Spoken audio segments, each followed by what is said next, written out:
एक छोटे से शहर में अमन नाम का एक लड़का रहता था। अमन बहुत गरीब परिवार से था। उसके पिता का कुछ साल पहले ही निधन हो चुका था। घर में उसकी माँ और उसकी छोटी बहन रिया थी। अमन सुबह जल्दी उठता, एक छोटी सी दुकान पर काम करने जाता और शाम को घर लौटता। दिन भर मेहनत करने के बाद भी घर का खर्च बड़ी मुश्किल से चलता था। कई बार तो ऐसा होता था कि घर में सिर्फ एक वक्त का खाना बन पाता था। लेकिन अमन की माँ हमेशा उससे एक बात कहती थी, बेटा, गरीबी से कभी शर्मिंदा मत होना, लेकिन गलत रास्ते से अमीर बनने की कोशिश मत करना। पैसा चला जाए तो दोबारा कमाया जा सकता है, लेकिन ईमानदारी चली जाए तो इंसान अंदर से गरीब हो जाता है। अमन अपनी मां की इस बात को हमेशा याद रखता था। एक दिन अमन की छोटी बहन रिया अचानक बहुत बीमार पड़ गई। उसे तेज बुखार था और उसकी हालत लगातार बिगड़ती जा रही थी। अमन और उसकी मां उसे लेकर अस्पताल पहुंचे। डॉक्टर ने जांच करने के बाद कहा, बच्ची का इलाज तुरंत शुरू करना होगा। कुछ जरूरी दवाइयां और टेस्ट कराने पड़ेंगे। मां ने घबराकर पूछा, डॉक्टर साहब, इलाज में कितना खर्च आएगा? डॉक्टर ने जितना खर्च बताया उतने पैसे अमन के परिवार के पास नहीं थे। अमन ने अपनी मां को समझाते हुए कहा, आप चिंता मत करो मां, मैं किसी तरह पैसों का इंतजाम कर दूंगा। लेकिन अमन खुद नहीं जानता था कि वह इतने पैसे कहां से लाएगा। उस रात अमन काम खत्म करके घर लौट रहा था। सड़क लगभग सुनसान थी। चलते चलते अचानक उसकी नजर सड़क के किनारे पड़े एक काले रंग के बैग पर पड़ी। अमन रुक गया। उसने आसपास देखा। दूर दूर तक कोई दिखाई नहीं दे रहा था। उसने बैग उठाया और उसे खोलकर देखा। बैग के अंदर बहुत सारे पैसे थे। इतने पैसे जितने अमन ने शायद अपनी पूरी जिंदगी में एक साथ नहीं देखे थे। पैसों के साथ कुछ जरूरी कागजात भी रखे हुए थे। अमन कुछ देर तक उस बैग को हाथ में लिए खड़ा रहा।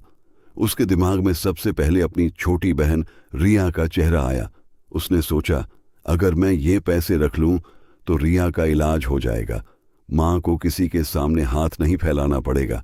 लेकिन तभी उसे अपनी मां की बात याद आई। पैसा चला जाए तो दोबारा कमाया जा सकता है, लेकिन ईमानदारी चली जाए तो इंसान अंदर से गरीब हो जाता है।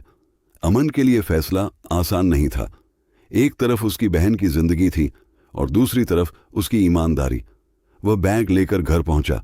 मां ने पूछा, बेटा, आज इतने परेशान क्यों हो? अमन ने बिना कुछ कहे बैग मां के सामने रख दिया। मां ने बैग खोला तो अंदर रखे पैसे देखकर वह भी हैरान रह गई। अमन ने कहा, मां, अगर हम ये पैसे रख लें तो रिया का इलाज हो सकता है। मां कुछ देर तक चुप रही। उसने बैग को देखा, फिर बीमार रिया को देखा और फिर अमन की तरफ देखकर बोली, बेटा, अगर ये पैसे हमारे नहीं हैं तो इन्हें रखना भी हमारा नहीं है। अमन की आंखों में आंसू आ गए। उसने कहा, लेकिन मां, रिया का इलाज कैसे होगा? मां ने अमन का हाथ पकड़कर कहा, मैं अपनी बेटी को बीमारी से लड़ते हुए देख सकती हूं, लेकिन अपने बेटे को गलत रास्ते पर जाते हुए नहीं देख सकती। अमन ने अपनी आंखें बंद की और फैसला कर लिया, वह पैसे वापस करेगा। अगली सुबह अमन बैग लेकर पुलिस स्टेशन पहुंचा। उसने पुलिस अधिकारी को पूरी बात बताई।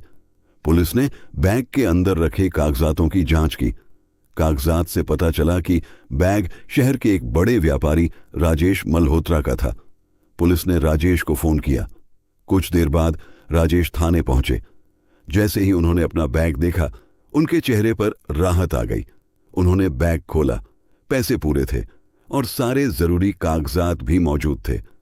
राजेश ने अमन की तरफ देखकर पूछा, तुमने इसमें से कुछ भी नहीं लिया? अमन ने सिर हिलाकर कहा, नहीं साहब, ये मेरे पैसे नहीं थे। राजेश ने पूछा, लेकिन अगर तुम ये पैसे रख लेते तो तुम्हारी जिंदगी बदल सकती थी। अमन ने शांत होकर जवाब दिया, साहब, जिंदगी बदलने के लिए किसी और की जिंदगी खराब करना जरूरी नहीं है। अमन की बात सुनकर राजेश कुछ देर तक उसे देखते रहे। फिर उन्होंने पूछा, तुम्हें इन पैसों की जरूरत नहीं थी? इस बार अमन ने अपनी पूरी परेशानी राजेश को बता दी। उसने बताया कि उसकी छोटी बहन बीमार है और उसके इलाज के लिए पैसों की बहुत जरूरत है। राजेश ने पूछा, इलाज में कितना खर्च आएगा? अमन ने रकम बताई। राजेश ने अपनी जेब से पैसे निकाले और अमन की तरफ बढ़ाते हुए कहा, ये पैसे रख लो। अमन तुरंत पीछे हट गया। उसने कहा, नहीं साहब, मैं किसी के पैसे नहीं लेना चाहता। मैंने सिर्फ वही किया जो सही था। राजेश मुस्कुराए और बोले, मैं तुम्हें तुम्हारी ईमानदारी की कीमत नहीं दे रहा हूं। मैं सिर्फ तुम्हारी मदद करना चाहता हूं। अगर आज तुम मेरी जगह होते और मैं तुम्हारी जगह, तो क्या तुम मेरी मदद नहीं करते? अमन के पास कोई जवाब नहीं था। आखिरकार उसने राजेश की मदद स्वीकार कर ली। रिया का इलाज शुरू हुआ। कुछ दिनों बाद उसकी तबीयत ठीक होने लगी। अमन की मां की आंखों में खुशी के आंसू थे।